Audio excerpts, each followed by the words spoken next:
Yves Cara sur BTLV. Bonsoir amis de BTLV, on est là pour vous. Salut Mathieu. Salut Yves, bonsoir tout le monde. 2 invités aujourd'hui pendant 1 heure. Et je vais vous les présenter tout de suite. Tiens, peut-être que vous connaissez déjà le premier, puisqu'on a déjà 2 podcasts avec lui. Un sur le bioalignement et un autre sur la médiumnité. Il s'agit de Jean-Baptiste Lecoq. Bonsoir Jean-Baptiste. Bonsoir Yves, bonsoir Mathieu. Bonsoir. Et puis une invitée qui vous accompagne depuis 2 ans dans votre parcours, dans vos voyages spirituels et autres. Il s'agit d'Anaïs qui est avec nous ce soir. Bonsoir Anaïs. Bonsoir, enchantée. Alors, vous êtes tous les deux au téléphone et nous allons parler avec vous de votre grand voyage spirituel autour du monde et puis du grand nettoyage karmique. 2 thèmes hyper intéressants qui vont passionner nos abonnés, c'est sûr. Jean-Baptiste, alors déjà pour ceux qui voudraient vous découvrir, je dirais que sans vous résumer trop rapidement, vous êtes donc naturopathe, vous avez évidemment travaillé le bioalignement puisque vous nous en avez parlé. Et puis le 18 novembre 2012, il y a eu une révélation de capacité en vous que vous ne soupçonniez pas. Donc on en saura un peu plus en écoutant les 2 podcasts. Et voilà, donc voilà, c'est une belle histoire, un parcours assez exotique comme j'aime le dire et passionnant. On peut vous découvrir plus en détail sur les 2 autres podcasts. Et puis Anaïs, alors je vous connais pas trop pour l'instant. Est-ce que vous pouvez vous présenter rapidement pour les abonnés, s'il vous plaît? Oui, bien sûr. Donc voilà, Anaïs, j'ai 32 ans. J'ai un parcours beaucoup plus classique. Donc ça fait maintenant 2 ans vraiment que j'ai complètement changé de voie. Ah ouais? Avant ça, je travaillais dans la vente. Ça a pris quelques années pour moi, pour mon intuition vraiment de se déclencher de nouveau, pour moi, de mettre vraiment ma vie complètement en accord avec mes ressentis intérieurs et avec mes valeurs et mes croyances, comme c'est le cas aujourd'hui. D'accord. Il y a eu un événement dans votre vie qui vous a amené à sauter le pas? Alors non, pas particulièrement. Pour moi, ça s'est fait tout en douceur. Donc petit à petit, j'ai commencé à méditer il y a quelques années. Et comme vous le savez, la méditation, ça ouvre des portes, ça nous ouvre à l'intuition. Et vraiment petit à petit, tout en douceur, j'ai commencé à faire des petits changements dans ma vie jusqu'au moment où j'ai vraiment fait le grand saut. J'ai quitté mon job. Ah ouais. Et voilà, j'ai vraiment tout lâché pour recommencer à nouveau et recommencer mieux. D'accord. Et voilà, ça fait partie des personnes comme ça qui, pour donner un autre sens à leur vie, et il y en a beaucoup sur BTLV, partent dans une autre voie. Écoutez, c'est super. Et vous êtes donc depuis 2 ans avec Jean-Baptiste dans un grand voyage spirituel autour du monde qui a commencé il y a combien de temps, Jean-Baptiste? On va parler un petit peu tous les 2 déjà pour commencer, Jean-Baptiste. En fait, on est parti le 20 mars 2015. Donc ça fait 1 an dans quelques jours. Et ça c'était un peu c'est pas une révélation, mais c'était un peu un message qu'on avait reçu. Après, je sais pas, de nos guides, de notre conscience. Mais au début, on pensait voyager de temps en temps, en fait, partir dans certains pays pour vraiment se connecter aux énergies du pays, etc., etc. Et là, c'était fin octobre, donc 2014, où on a vraiment reçu ce message que tout quitter et partir, quoi. Et à ce moment-là, on n'avait pas vrai. Ouais.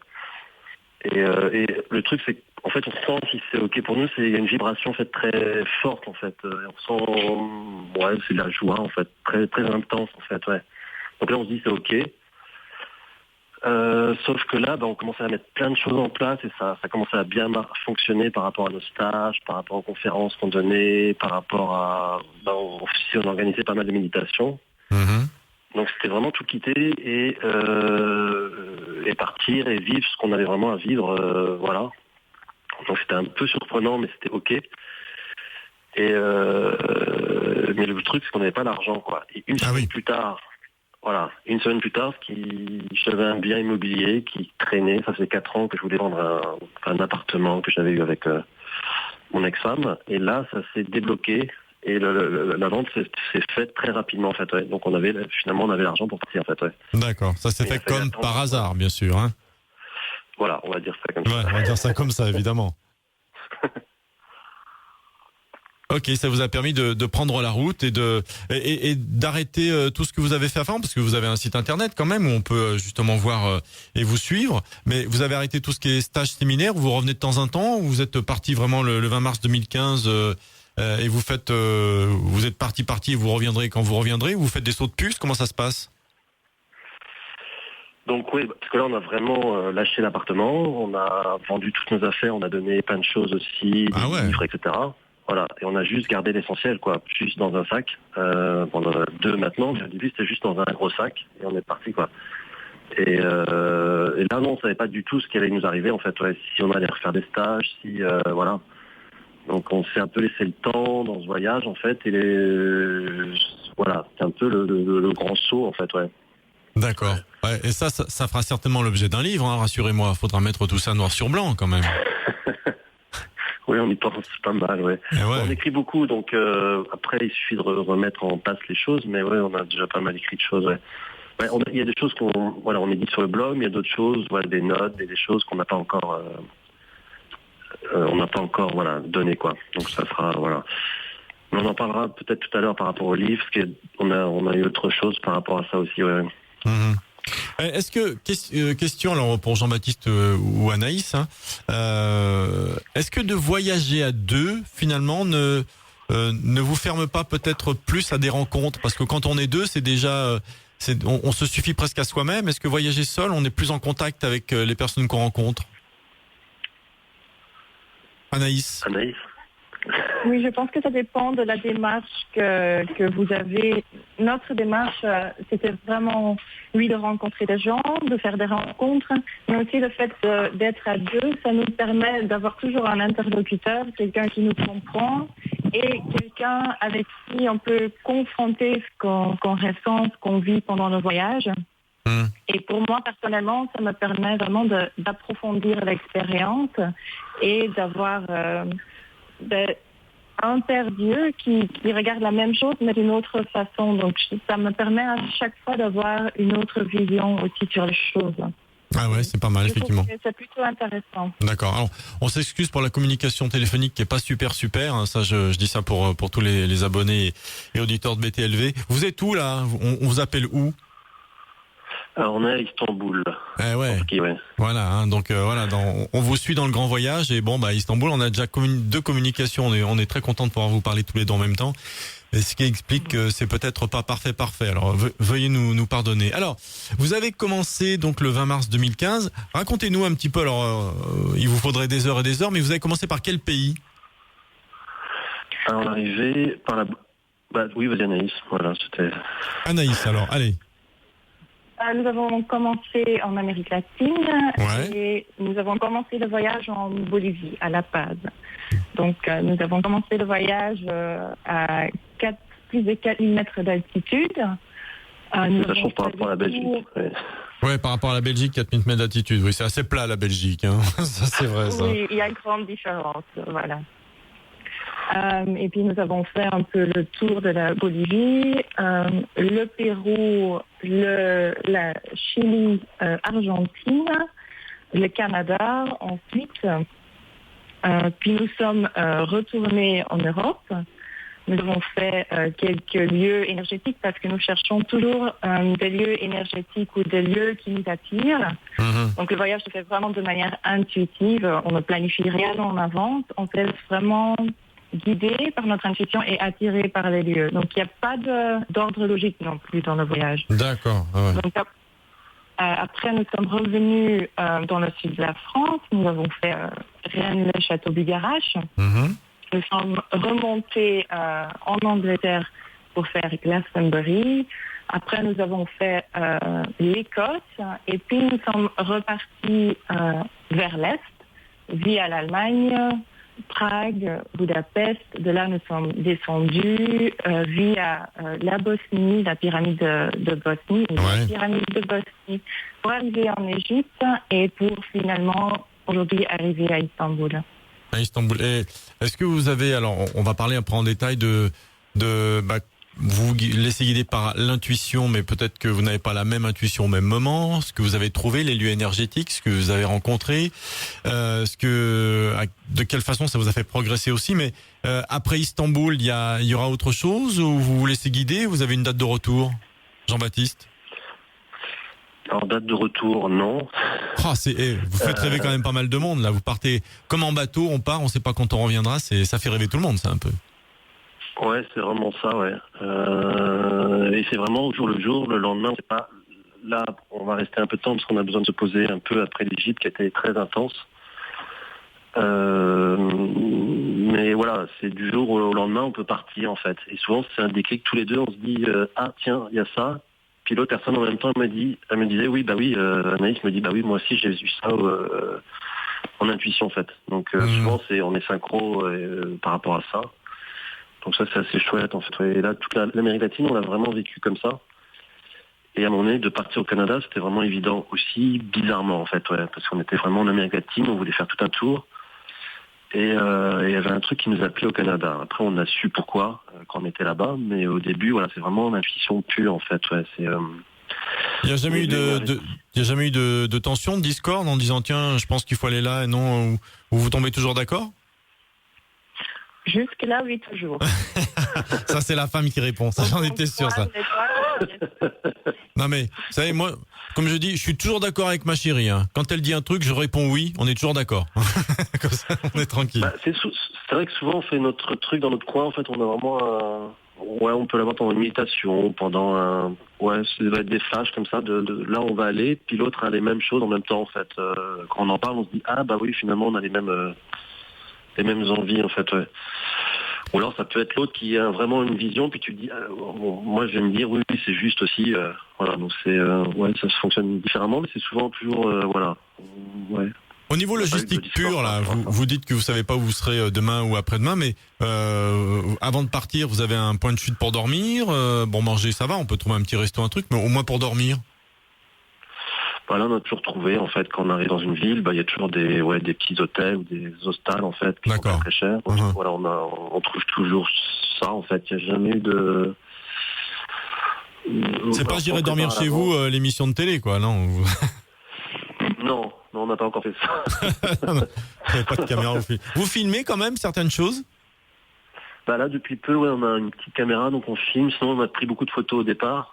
Et puis on a acheté une petite GoPro, donc on peut, voilà, sans faire de pub, pour filmer un peu plus, ouais. Parce qu'il y a des chouettes choses, en fait, ouais, comme là, dans les pyramides en Égypte, où, ouais, on a fait pas mal de choses en Égypte, on a pas mal filmé là-bas, ouais. Qu'est-ce que ce voyage spirituel que vous avez commencé le 20 mars 2015 vous a appris, pour l'instant, sur vous, sur votre propre personnalité, votre propre vie et votre propre ressenti? Anaïs, pour commencer, tiens, allez. Le voyage, surtout, pour nous, c'est une continuation de la direction dans laquelle on était déjà en train d'aller dans notre vie. Et ça a juste clarifié certaines choses. C'est-à-dire depuis quelques années, nous sommes déjà sur la quête de l'harmonie. Donc, l'idée et l'intention de ce voyage, c'est aussi vraiment de se mettre dans l'harmonie intérieure, mais surtout aussi de rechercher l'harmonie à l'extérieur de nous. Donc, nous vivons dans un monde qui, sur la surface, paraît assez chaotique. Et comment est-ce qu'on peut revenir dans un état plus harmonieux, plus équilibré? Et donc, dans les différents endroits où nous allons dans le monde, il y a toujours des informations qui nous viennent par intuition ou des informations qu'on peut trouver dans les anciennes cultures, les anciennes civilisations qui ont habité sur les différentes terres et qui donnent des clés, en fait, pour revenir à l'harmonie. Et ce sont ces clés que nous appliquons et que nous partageons aussi dans les articles, dans les vidéos, dans les partages. D'accord. Il y a besoin d'aller aussi loin pour trouver ça, puisque si on doit trouver une paix intérieure, par définition, c'est à l'intérieur, qu'on peut la trouver peut-être en méditant dans sa chambre de son appartement en France ou autre, hein, Jean-Baptiste? Ou Anaïs, ouais, c'est possible? Oui, c'est complètement possible et c'est même essentiel de pouvoir le trouver dans sa chambre aussi. Mais pour nous, voilà, le voyage s'est posé comme ça, mais ce n'était pas une nécessité pour trouver la paix intérieure. La paix intérieure, on l'avait déjà trouvée avant. Et c'est quelque chose qui est, je pense, intéressant aussi et nécessaire à comprendre. Quand on part en voyage, c'est pas le voyage qui va résoudre nos problèmes ou qui va nous donner des réponses. Mais c'est vraiment plus le voyage qu'on fait à l'intérieur de nous. Ouais. Donc on peut tout à fait le faire de chez soi.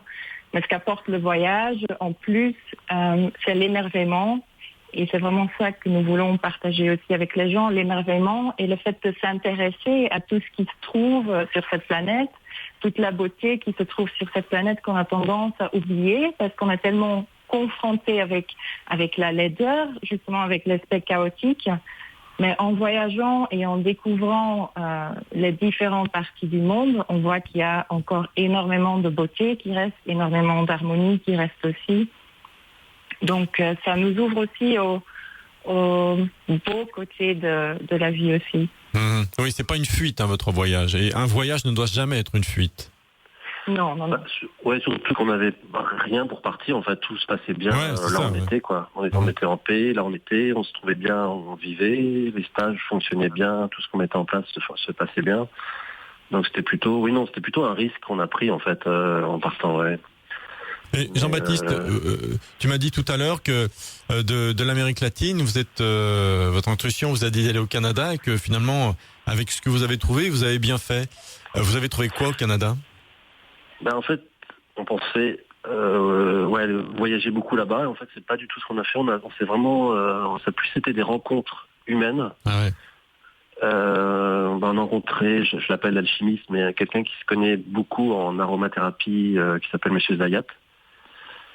Et là, on a créé un élixir de vie, on l'a appelé comme ça. Donc, on s'est vraiment connecté ça a été l'énergie d'Anna, en fait. Parce qu'on est très, très présent chez nous, en fait, pour plusieurs raisons. Et en fait, parce qu'il a une salle, en fait, où il y a plein d'huiles essentielles. Et donc, c'est vraiment, l'essence de vie, c'est vraiment un mélange de toutes ces huiles-là pour créer quelque chose une énergie spirituelle, on va dire ça comme ça. Et donc les huiles nous sont venues en fait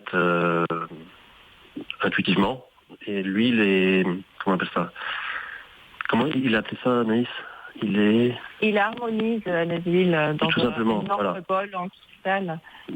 Ouais, un énorme bol tibétain. Il harmonise cette huile-là en fait. Et lui, il sent, parce que il a 77 ans, je crois, ce monsieur-là, qui est égyptien d'ailleurs. C'est amusant par rapport aux huiles essentielles, parce que c'est là d'où vient l'aromathérapie. Ah ouais ? Ouais, d'accord.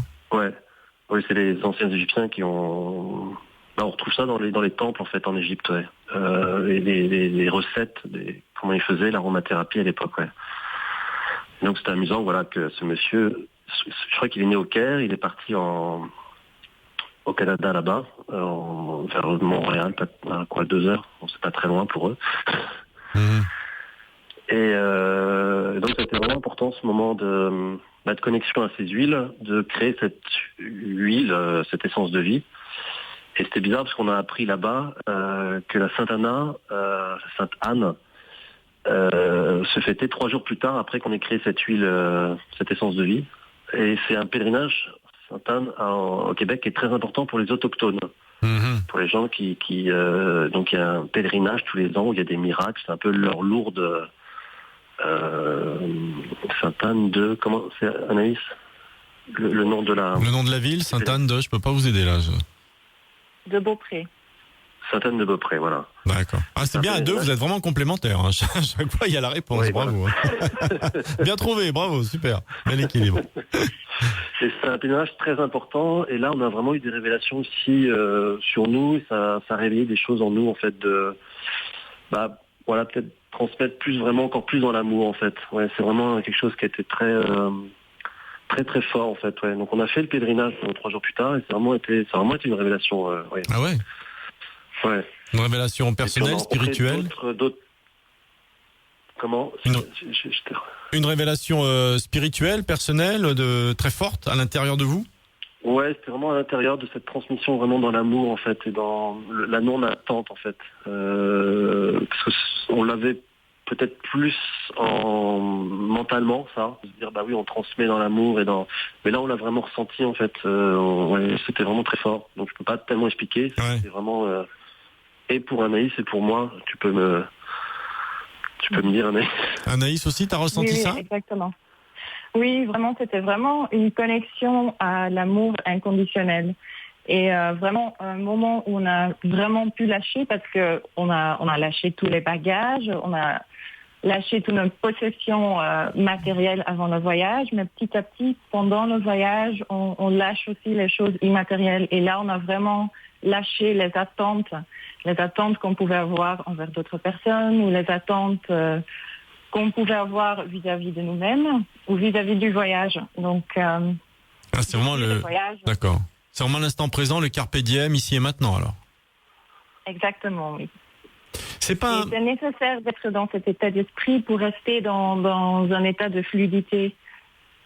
Ouais. Sinon, on crée plein de barrages, plein de blocages, parce que c'est ça les attentes. Les attentes créent des blocages et nous empêchent de rester dans une fluidité, nous empêchent aussi de recevoir certaines choses, parce que tout simplement, ces choses, on ne les permet pas de rentrer dans notre champ de conscience, parce qu'elles sont inconcevables pour nous.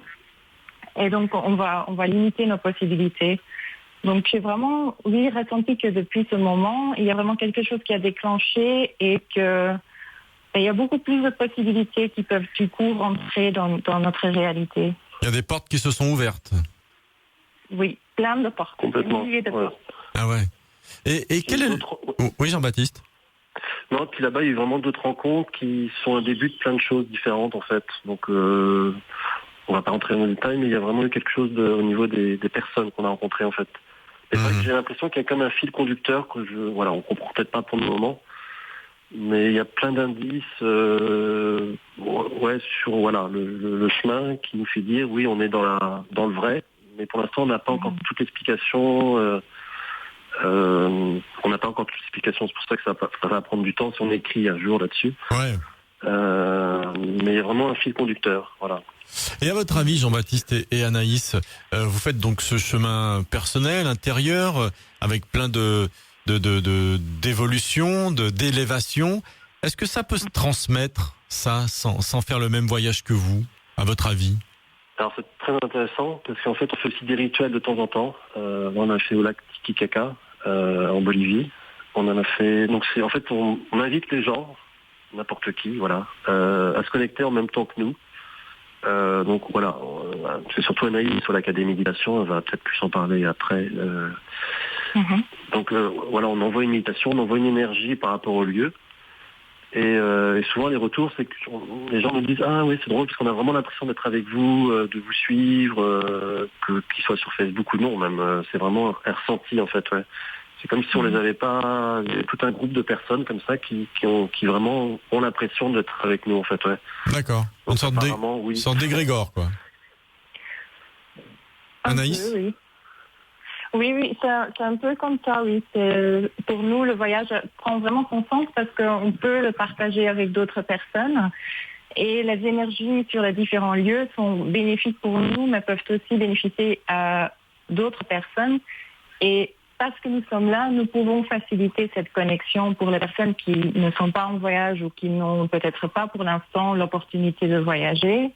Et comme ça, tout le monde peut ressentir l'énergie de ce lieu et peut participer à ce genre de rituel, de méditation pour vraiment ressentir les différentes énergies des différents lieux partout dans le monde et voyager un petit peu avec nous comme ça aussi. D'accord. Ouais, donc si ça se transmet pas, en tout cas, ça se partage, on va dire. Ça se partage, effectivement. Ouais, c'est peut-être plus le terme. Est-ce que vous avez été en danger déjà parce que quand on est dans l'état d'esprit que vous recherchez, qui est juste merveilleux, hein, c'est-à-dire une sorte, on va résumer un petit peu avec 2 mots, peace and love, en tout cas dans une recherche de bonheur et de non-agressivité. Dans un voyage, il y a peut-être des moments où on est en danger par rapport à des situations ou des hommes. Ça vous est arrivé déjà? Anaïs, c'est plus en douceur, moi c'est plus en choc quand il y a des choses que je dois comprendre. Ouais, d'accord.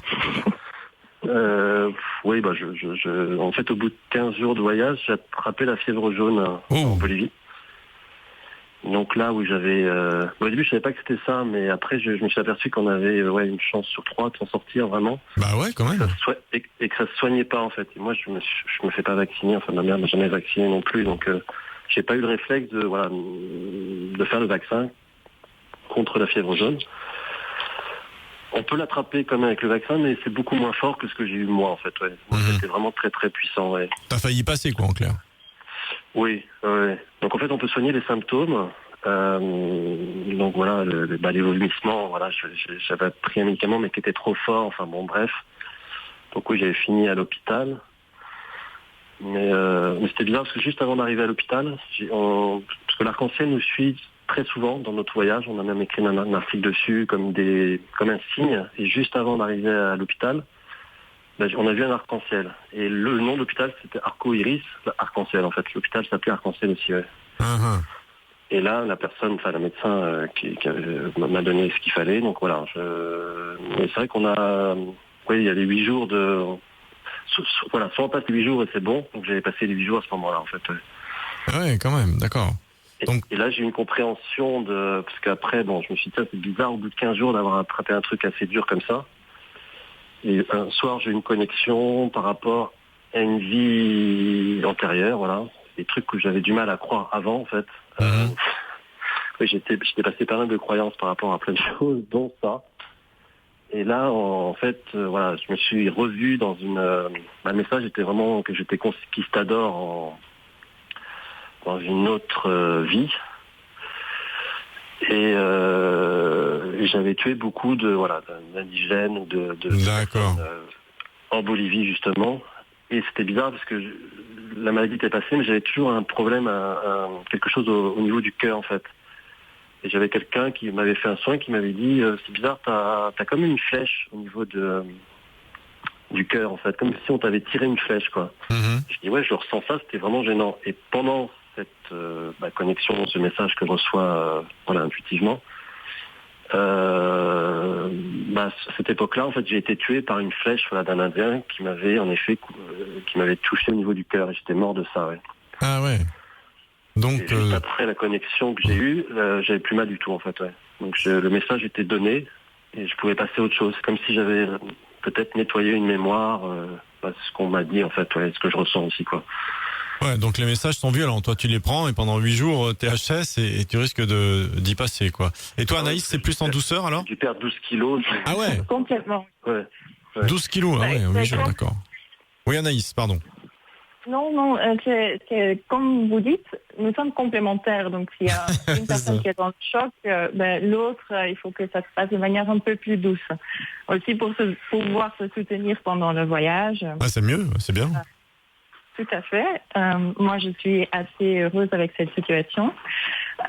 Non, mais pour moi, oui, les choses se passent plus en douceur.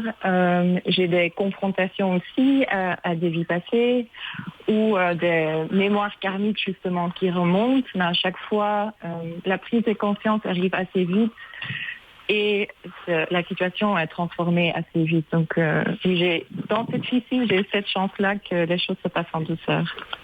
Bon tant mieux, c'est une belle complémentarité et votre rencontre n'est pas due au hasard, hein. Vous croyez pas au hasard, Jean-Baptiste, rassure-moi. Non. Bah ouais, forcément, ouais. Non. Bien sûr. Est-ce que tout est écrit pour toi, Jean-Baptiste, par rapport à ton ressenti, ce que tu as comme intuition? Difficile comme question, ça, hein.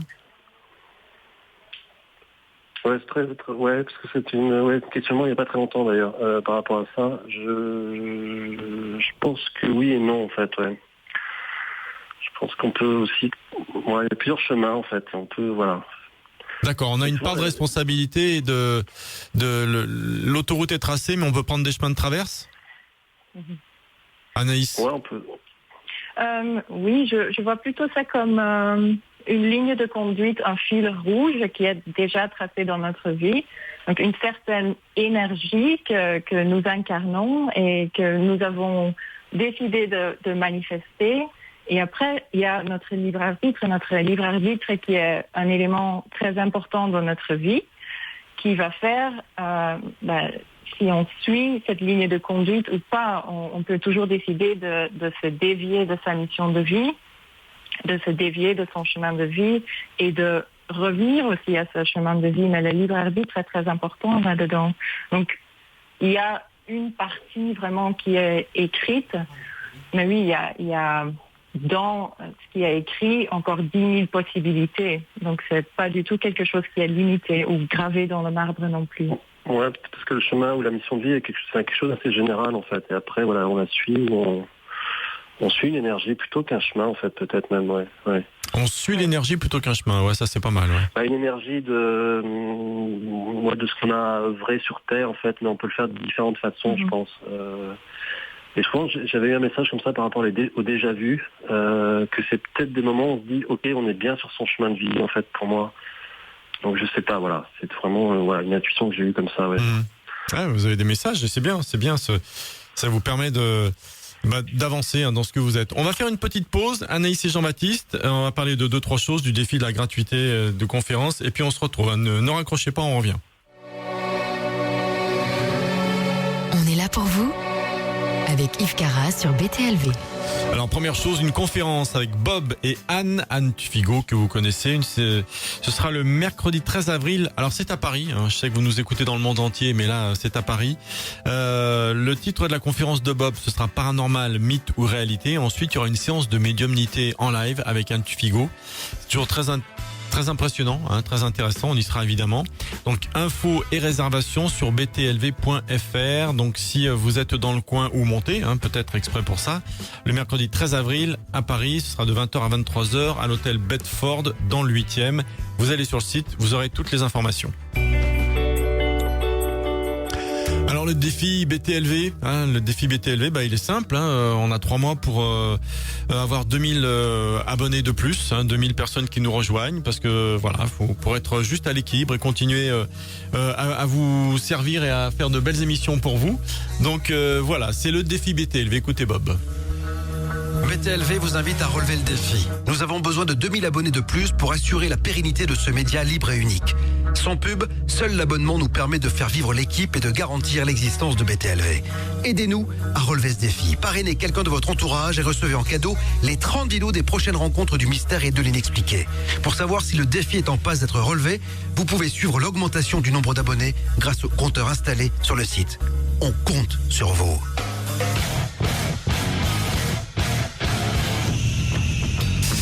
Voilà pour le défi. Alors maintenant, il faut qu'on vous parle de la gratuité, de la semaine gratuite que vous pouvez proposer aux personnes qui ont envie de découvrir BTLV. Alors attention, quand vous êtes abonné, ça c'est important de vous le dire. Quand vous êtes abonné, vous n'avez pas la même première page de site que lorsque vous n'êtes pas abonné. C'est vrai. Donc moi, non mais tu vois, c'est important parce que une fois il y a une amie, je discutais avec elle, je dis mais tu sais, tu peux essayer pendant une semaine. J'ouvre mon ordi et je dis punaise. Alors j'ai pas voulu me désabonner, me désinscrire tout ça. Je dis va sur ton ordi. Donc vous prenez l'ordinateur d'une personne qui n'est pas abonnée, elle rentre son mail et pendant une semaine, elle peut découvrir BTLV. Et BTLV n'a pas de pub. BTLV, c'est que par abonnement. Et il y a une bonne raison pour ça, parce que écoutez ce que ça donnerait si on n'avait pas d'abonnement et si on avait de la pub. Salut à tous, au sommaire de cette émission La Malbouffe, je tenais à vous parler de... Pardon, excusez-moi. Ouais. Désolé, on m'informe que la régie vient de signer avec McDo, donc je ne pourrai pas vous parler de la malbouffe. Heureusement, nous allons pouvoir évoquer le dossier de l'énergie libre. Alors, heureusement... Quoi ? Total, la régie, on peut pas là. Non. Ok, donc je ne vais pas pouvoir vous parler d'énergie libre car Total est notre plus gros annonceur. Qu'à cela ne tienne, je change mon fusil d'épaule et je vous propose de parler, cette année encore, des vaccins. Et alors là... nous venons de perdre le budget de l'Iprane. Pas grave, il nous reste tant de sujets sur lesquels vous dire toute la vérité. La maltraitance animale. Voilà un gros dossier. Non, ça va pas être possible. Okay. D'accord, alors je non plus, on va pas pouvoir parce que Charal vient de retirer sa campagne de pub. Et voilà. Bon, autre chose, 99% des produits que l'on utilise pour les bébés sont des produits à risque. Ah ben voilà. Donc Nivea vient de retirer son budget complet de la campagne de pub. On est là pour vous avec Yves Carras sur BTLV. Voilà, c'est beaucoup amusé à faire ça, hein, mais voilà ce que ça donne en BTLV s'il y avait de la pub. On retrouve Jean-Baptiste, Lecoq et Anaïs. Je vous répète qu'il y a des podcasts avec Jean-Baptiste sur le bioalignement et la médiumnité. Et voilà, ce sera assez complémentaire de l'émission qu'on enregistre actuellement. Alors Jean-Baptiste et Anaïs, dans les deux sujets que j'ai annoncés en début d'émission, bien sûr votre voyage qui continue et puis on vous retrouvera certainement sur BTLV. On en sait déjà plus au niveau de votre ressenti, ce que vous avez été chercher, mais en discutant, vous m'avez également parlé du grand nettoyage karmique. Qu'est-ce qu'il y a derrière ces trois mots, grand nettoyage karmique, Jean-Baptiste? Alors, grand nettoyage, c'est qu'en fait, on est dans une année 9. Ouais. Oui, exact, oui. En numérologie, on est en année 9, ouais, tout à fait. Ouais. Voilà, en numérologie, on est en année 9. Et pour nous, voilà, c'est vraiment un cycle qui se termine. Et ce cycle, c'est vraiment le cycle karmique, en fait. Une fin une fin de cycle karmique, ouais. Mmh. C'est un message que vous avez eu ou c'est un ressenti ou c'est quelque chose qu'on vous a dit? Alors peut-être Anaïs va peut-être reprendre, ouais, parce que c'est plus c'est vraiment son ressenti à elle par rapport à ça. Et c'est vrai que depuis qu'on fait des transmissions aussi sous forme d'enseignement, on avait eu ce message-là à ce moment-là, en fait, ouais. Ah d'accord, donc c'est un message des guides alors, d'accord. Voilà. Anaïs. Un enseignement sur 9 cycles, et Anaïs va reprendre. Le ressenti, vraiment, c'est un mélange de ressenti et de messages que nous avons reçus. Le grand nettoyage karmique, voilà, nous sommes rentrés dans une année 9 et chaque année 9, avec le chiffre 9 en numérologie, on rentre en résonance avec l'entièreté de nos cycles karmiques, donc avec tous nos vies passées, mais aussi avec tous nos vies futures.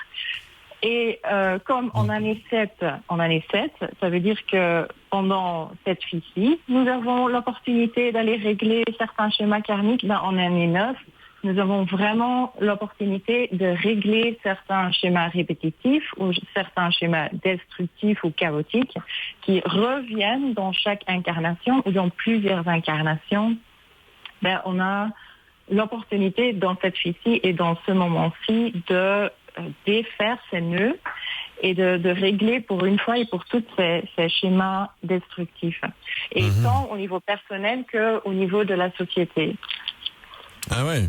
Et on fait comment pour dénouer tout ça, pour remettre tout à plat et repartir sur de bonnes bases? Concrètement, comment on fait?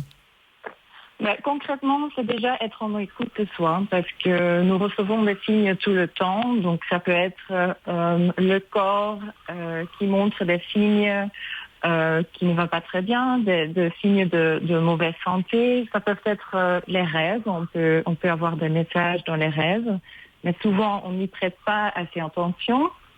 Donc ce qu'on peut faire à ce moment-là, c'est vraiment systématiquement commencer à noter les rêves et regarder vraiment ce qu'il y a dedans, regarder ce qui revient et aussi prêter attention à nos pensées.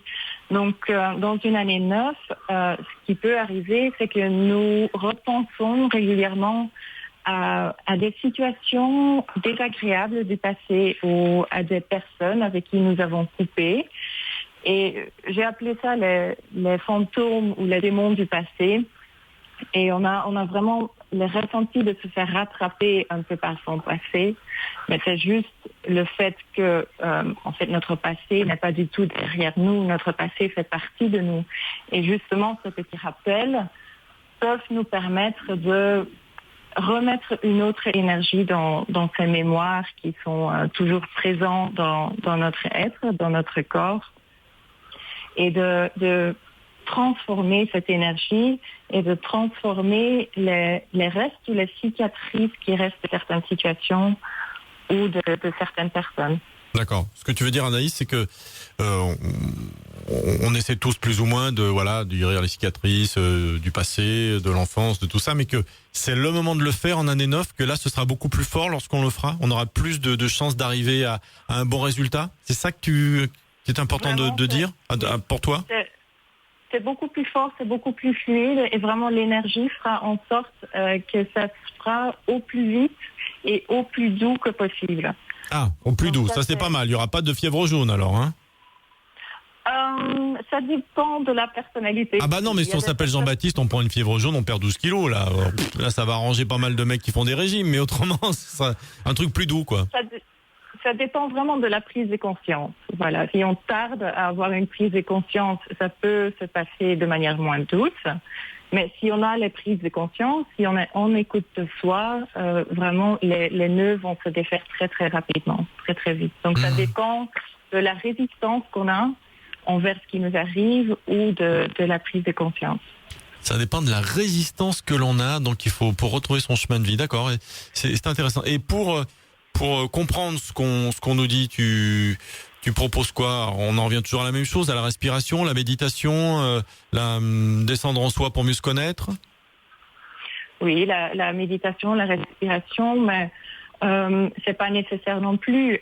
Il suffit juste d'être dans sa vie de tous les jours, d'être en cohérence avec soi-même, de s'écouter. Jean-Baptiste, avec ce que nous a dit Anaïs, dans ce grand voyage karmique, toi aussi tu penses que dans cette année 9, et tu le mets aussi en pratique, c'est le moment d'accélérer les choses. On parle souvent de l'ère du Verseau aussi, c'est le même esprit en fait. Il faut essayer d'amener encore plus de spiritualité dans notre quotidien et dans le monde en général. Ah, ça c'est clair. Mais c'est vrai que oui, je vois le temps comme quelque chose de pas linéaire comme on l'entend, passé, présent, futur. Quelque part, les énergies de certaines choses reviennent périodiquement en fait. Et donc voilà, c'est un peu pour expliquer le côté c'est comme un cercle en fait, voilà. Il y a souvent des choses à nettoyer, si on les a pas nettoyées, les choses reviennent en fait. Ah ouais, d'accord. Souvent les gens me disent, j'ai quitté mon copain, mais j'ai retrouvé un autre. Et il y a quelque chose, ils se ressemblent, sauf qu'on a l'impression que en quittant l'autre, on a résolu nos problèmes, quoi. Et souvent, les choses, tant qu'on n'a pas résolu, on n'a pas compris les choses reviennent en fait. Ouais. Cette année 9, comme on l'a ressenti, c'est vraiment un nouveau cycle pour se dire, ok, au niveau karmique, qu'est-ce que j'ai à faire comme nettoyage maintenant en fait. Ouais. D'accord. Donc c'est comme ça que je le vois en fait. Ouais. Et est-ce que dans les autres pays que vous avez traversés, Amérique du Sud, Canada, maintenant Turquie, ils ont les mêmes soucis métaphysiques que nous, peut-être en France, en tout cas que ceux qui sont autour de BTLV et puis bien d'autres qui vont nous rejoindre bientôt, j'espère. Ou est-ce qu'ils ont d'autres soucis, manger, vivre, ou est-ce qu'ils, au contraire, ils vivent une spiritualité beaucoup plus normale et évidente que nous? Comment ça se passe, notamment en Amérique du Sud? En Bolivie, ils ont la fameuse loi de la mère-terre, la Pachamama, où la mère-terre a les mêmes règles ou lois que l'homme, en fait. Ouais. Donc ça, c'est vraiment quelque chose de très... très ancré en eux, très naturel, en fait. C'est présent dans les traditions, et là, ils l'ont vraiment mis au niveau de la loi par Evo Morales, le président actuel. Mm-hmm. Mais dans la vie de tous les jours, je n'ai pas forcément vu. Ils prennent trop d'habitudes que nous, on a, en fait. Ouais, ils vont... On a vu beaucoup de gens qui polluaient, qui jetaient des choses dans le lac Titicaca, qui est pourtant un lac sacré pour eux. Ouais. Bon, ils vont nettoyer leur voiture avec l'eau, ils vont jeter plein de détritus. Là, il y avait la semaine sainte à Pâques. Et là, c'est toute une kermesse, et ils vont, ils n'ont pas de respect de la mère-terre, en fait, justement. Donc c'était un peu contradictoire par rapport à ce qu'ils disent. Ils l'ont pas ou ils l'ont plus? Et ils le transmettent, ils en parlent, mais ils le vivent pas au quotidien. Ah ouais. C'était un peu dommage, en fait. Ouais. Je pense qu'il y en a que les vrais autochtones, ceux qui sont pas connectés à la civilisation, je pense qu'ils l'ont vraiment. Mais on n'en a pas rencontré beaucoup, là, en fait, en Bolivie, ouais. C'est bizarre, ça. Est-ce que vous pensez qu'il y a un éloignement comme il y a en France, un peu un dégoût de la politique? Là-bas, il y a un je m'en foutisme vis-à-vis de toute cette spiritualité. On a envie de consommer comme tous les autres l'ont fait jusqu'à maintenant? Pour eux, c'est un peu le modernisme, en fait. Ouais, c'est ça. Hein. Donc parce qu'ils mangent n'importe quoi. C'est incroyable, quoi. Je pense que c'est le modernisme, Et attendez, c'est drôle, hein, Anaïs et Jean-Baptiste, parce que nous, en France, on parle du quinoa, des graines de machin qui viennent d'Amérique du Sud, tout ça, faut bien se nourrir, et eux, ils mangent n'importe quoi alors qu'ils les cultivent, quoi. C'est ça, voilà. Ouais, d'accord. Ça leur coûterait rien du tout, mais ils préfèrent manger des barres chocolatées, des bonbons. C'est toute la journée qu'ils mangent des bonbons de toutes les couleurs, fluo, Ouais, c'est assez, voilà. C'est incroyable, non, Anaïs? Qu'est-ce que t'en penses? Oui, c'est incroyable et c'était un peu choquant, mais c'était bien pour nous aussi de voir la réalité parce qu'on s'était fait plein d'idées par rapport à ces pays d'Amérique latine et surtout la Bolivie. Oui, on idéalise un peu comme ça. Hein. Voilà, on idéalise, mais c'est bien de voir la réalité. Et en fait, dans beaucoup de pays, on s'est rendu compte que la spiritualité ou le genre de spiritualité qu'ils avaient avant de leur civilisation ancienne est surtout vécu comme quelque chose de folklorique. Aujourd'hui, c'est plutôt vécu comme quelque chose, une tradition. Et à côté de ça, il y a souvent la doctrine de la religion, mais c'est quelque chose qui reste très mental. Ce n'est pas quelque chose qui est vécu et ce n'est pas quelque chose qui est appliqué non plus dans la vie de tous les jours. Attendez, c'est très décevant et très inquiétant ce que vous nous dites là. Hein, Naïs? Et Jean-Baptiste? Non? Si, c'est décevant. Non, je pense que c'est bien de voir la réalité par rapport à ce qui existe. L'énergie est toujours présente sur cette terre. En fait, le seul élément qui ne se met pas dans le flux de la vie, pour l'instant, c'est l'humain. Mais ça veut dire aussi qu'on peut très vite et très rapidement revenir à ça. Parce que toute cette abondance et toute cette énergie est toujours là. Et je sens que, comme vous dites, le dégoût de la politique et du monde dans lequel nous vivons est très présent aussi dans ces pays-là. Mmh. Et c'est vraiment ça qui va faire que, à un moment donné, les gens vont quand même se rendre compte que il y a quelque chose à faire et que c'est eux-mêmes qui vont devoir trouver des nouvelles solutions et qu'on va devoir arrêter de regarder toujours les politiciens ou d'autres personnes qui vont régler les problèmes pour nous. Et quelque part, ça fait que le monde entier importe où on va, est face aux mêmes soucis aujourd'hui. Il n'y a pas tellement de différence entre les différents peuples. Ah, c'est intéressant ça. Il y a quelques différences folkloriques, mais dans le fond, on est tous face à la même problématique. Ouais, c'est souvent ce qu'on dit, c'est-à-dire quel que soit, à travers les âges, quels que soient les continents, l'homme est toujours resté le même, avec l'homme de 50 ans ou 60 ans qui vieillit en disant les jeunes de mon époque, et ça s'est vu à toutes les époques et à tous les siècles. Et finalement, vous faites le tour de la planète et vous vous rendez compte qu'on a les mêmes problématiques, les mêmes rejets des mêmes choses, et ce qu'il y a peut-être de plus embêtant, c'est le même consumérisme, alors que nous, dans nos pays occidentalisés et industrialisés, on voudrait un retour en arrière, et au contraire, ils font ça à fond dedans, quoi. Tout à fait, mais je pense que là, on trouve une clé aussi. Je ne pense pas qu'on peut faire de retour en arrière. Je ne pense pas non plus qu'on doit chercher à faire un retour en arrière, mais justement aller de l'avant avec ce qu'on sait, avec tout ce que nous avons vécu, prendre en compte toutes les expériences qu'on a eues ces dernières années, tout ce qu'on voit, qu'est-ce qui fonctionne, qu'est-ce qui ne fonctionne pas, et inventer vraiment une nouvelle manière de vivre. Retourner en arrière ne sert à rien.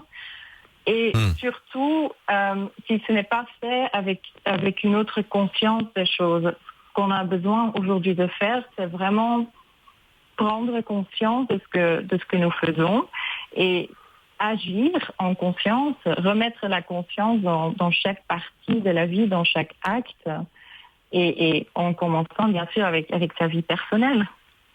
Oui. C'est au niveau local et personnel, c'est plus facile. Maintenant, dès qu'on agrandit le cercle, ça devient plus compliqué. Si vous étiez président de la République, vous feriez quoi, vous? Allez, Jean-Baptiste, la première décision que tu prendrais si tu étais élu en tant que président de la République pour aller dans ce sens-là? Peut-être. Pas facile, hein? Justement, peut-être. Non, je dis peut-être enlever le fait d'être président de la République, surtout déjà dans un premier temps. Ouais. De casser les institutions pour que les gens puissent reprendre des responsabilités, ouais. Donc il n'y a pas vraiment une décision. Je pense que ces institutions-là, les gens, vont remettre dans les mains d'un président tout leur espoir, en fait. Ouais. Et je pense qu'en cassant ça, on peut peut-être, on l'a fait pendant 2 ans et demi, on n'a pas eu de gouvernement. Les gens se disaient, on va se responsabiliser un peu plus, en fait, ouais. Donc évidemment, l'économie repartait, on était quasiment au niveau de l'Allemagne à ce moment-là. Et il y avait vraiment beaucoup plus de joie dans les gens, en fait. Ouais. Ah ouais, oui, c'est vrai que en Belgique, pendant 2 ans et demi, vous n'avez pas eu de gouvernement parce qu'entre les Wallons et les Flamands, ça chauffait un peu entre les différents partis. Et ça a bien fonctionné. C'est vrai, ça a très très bien fonctionné. Tu viens de le dire d'ailleurs. Ça fait réfléchir un truc pareil quand même. Hein. C'était très... Non, c'était la partie, là, parce que j'ai vécu 5 ans et demi en Belgique, c'était la partie la plus vraiment sympa, en fait. Et beaucoup de gens, ont trouvé cette période très... Même s'il y a beaucoup de peur par rapport à qu'est-ce qu'on va devenir, etc. Mais j'ai l'impression que c'était beaucoup plus fluide, en fait. Les choses, l'économie repartait, il y avait beaucoup moins de chômage. Non, c'était impressionnant, ouais. Les gens se sentaient plus libres. Ouais. Et puis se responsabiliser, surtout. Oui, se responsabiliser. Ouais. Si les politiques peuvent plus, peut-être que nous, on va peut-être pouvoir faire des choses, ouais. Alors ça, c'est vrai, c'est quelque chose qu'on dit souvent aussi sur BTLV. Je pense qu'en France, et peut-être aussi dans les différents pays que vous traversez, puisqu'on a les mêmes problématiques, je pense qu'on attend trop des politiques. C'est-à-dire que, alors après, les institutions sont faites aussi comme ça, hein, mais on attend trop. C'est plutôt, il faut plutôt que de se prendre en main. Voilà, il est président de la République. Maintenant, je lui amène la note et il va la régler, quoi. Bah non, c'est pas Dieu le Père. Il va pas tout faire. Et c'est partout dans tous les pays, en tout cas, que vous avez traversé. C'est ça qui est assez inquiétant, quoi. Enfin, inquiétant. En tout cas, qui fait réfléchir, et notamment quand on n'a pas de gouvernement. Alors, effectivement, les grands investissements peut-être sont pas faits, je sais pas, dans les routes ou autres, mais en tout cas dans le fonctionnement quotidien, on est presque plus heureux. Donc c'est ça, et le but c'est quand même d'être plus heureux dans notre quotidien, quoi. Hein? C'est un peu ça le but, oui. C'est un peu ça le but, non? Hein? Sinon vous partez pas en voyage? Non, sinon voilà. Bon, il nous reste une dizaine de minutes. Alors, on va revenir sur votre voyage parce que déjà pour le grand nettoyage thermique, c'était intéressant que par rapport à cette année 9, il faut vraiment faire le job pour essayer de nettoyer un petit peu tout ça. Ça, c'est intéressant. Là, vous êtes en Turquie. Vous savez pas où vous serez la semaine prochaine, Anaïs? Non, nous n'avons pour l'instant aucune idée. Donc, c'est vraiment... Comme on se laisse guider par l'intuition, voilà. Au début du voyage, on a fait l'erreur. On a essayé de planifier plusieurs choses. Moi, je suis assez esprit flamande. J'aime bien planifier les choses en avance. Mais à chaque fois, il y avait quelque chose qui venait saboter mon plan. Donc, on a dû laisser tomber des tickets d'avion. Il y a un bus qui n'arrivait pas. Donc, planifier en avance, clairement, ce n'est pas fait pour nous. Ah ouais. D'accord. Chaque fois que vous avez essayé... Chaque fois qu'on a voulu planifier, ça c'est toujours pas fait en fait. Ouais. Non. Ouais. C'est dingue ça. Bah, cela dit, c'est sûr que si tu planifies rien, tu prends tout ce qui arrive, tu risques pas de te tromper. Hein. Donc d'un autre côté aussi... Mais on aurait raté pas mal de choses en fait. C'est bizarre, voilà. Vous pensez qu'en planifiant, on rate plus de choses qu'en se laissant guider? Oui, exactement. Oui. On a vraiment vécu cette première année-là, comme ça. Ouais. D'accord. Et au niveau logistique pure, vous pouvez tenir... vous n'avez jamais travaillé pendant votre voyage, vous avez vécu donc sur l'appartement que tu as vendu, et vous avez des ressources suffisantes pour tenir encore 1 an ou 2, ou il va y avoir une limite? Là, c'est pour ça, on recommence en fait des stages en fait. Voilà, d'accord. Il y a eu un stage en bioaliments que j'ai fait l'année dernière déjà. Donc enseigner la méthode. Et puis là, on commence... en fait, les stages qu'on faisait duraient une journée. C'était sur Aspik, c'est ça, Anaïssa, avant. Oui. Et là, on propose 3 cycles de 3... 3 cycles de 3 jours? Oui, voilà, c'est plutôt ça, oui. D'accord. Okay. Oui, donc on s'adapte en fonction du voyage. Donc là, nous organisons des stages, mais ça se passe surtout en ligne. D'accord. On a des moyens de financement via des systèmes de crowdfunding un peu. Donc les gens peuvent donner des dons, peuvent sponsoriser un peu. Parce que nous ne voulons pas mettre des pubs ou nous ne voulons pas avoir des directives extérieures. Donc, il y a des sites où les gens peuvent faire des dons pour les articles que nous écrivons ou pour les rituels que nous organisons. Donc petit à petit, oui, on reste quand même dans une certaine fluidité par rapport au côté financier aussi. D'accord. Eh ben, écoutez. Oui, Jean-Baptiste. Oui, donc on a remis ça il y a peu de temps en fait. Mais on va faire ça aussi en présence, on va aussi faire des conférences, on va proposer d'autres choses, mais dans certains pays. Je pense qu'on va revenir en Europe cet été, donc voilà, on va proposer des choses là en direct et en présence. Ouais. D'accord, ceux qui sont intéressés, vous avez un site, je le donne, c'est pravaha, pravaha.be pour Belgique, pravaha.be. Vous allez sur le site et je pense que vous allez tout mettre, les informations. Et Prava, c'est un mot sanskrit qui signifie rivière, cycle, flux de la vie, fluidité, inspiration et flux divin. Donc voilà, ça correspond à ce que vous êtes, ce que vous voulez transmettre et à votre voyage. Bon, on arrive au terme de notre voyage, déjà à 3, et à plusieurs, parce qu'il y avait quelques milliers de personnes qui nous écoutaient aussi. Merci Anaïs, merci Jean-Baptiste. Merci à vous. Merci à vous. Continuez votre voyage. On se retrouvera sur BTLV. On a déjà donc 3 belles émissions avec vous maintenant, puisque Anaïs est présente dans cette émission. Et puis voilà, si vous avez des infos, des révélations, des personnes que vous rencontrez dans vos voyages, alors qui parlent français, parce que turc, même sous la torture, j'y arrive pas, qui parlent français, vous dites tiens, ça pourrait faire l'objet d'une émission à BTLV. Vous m'envoyez un mail et puis on partage ça avec les abonnés, d'accord ? Avec plaisir. Salut Jean-Baptiste, salut Anaïs et merci beaucoup. Au revoir. Au revoir. Merci beaucoup, au revoir. Un sujet à proposer, une envie de réagir ? Envoyez-nous un mail à rédaction@btlv.fr.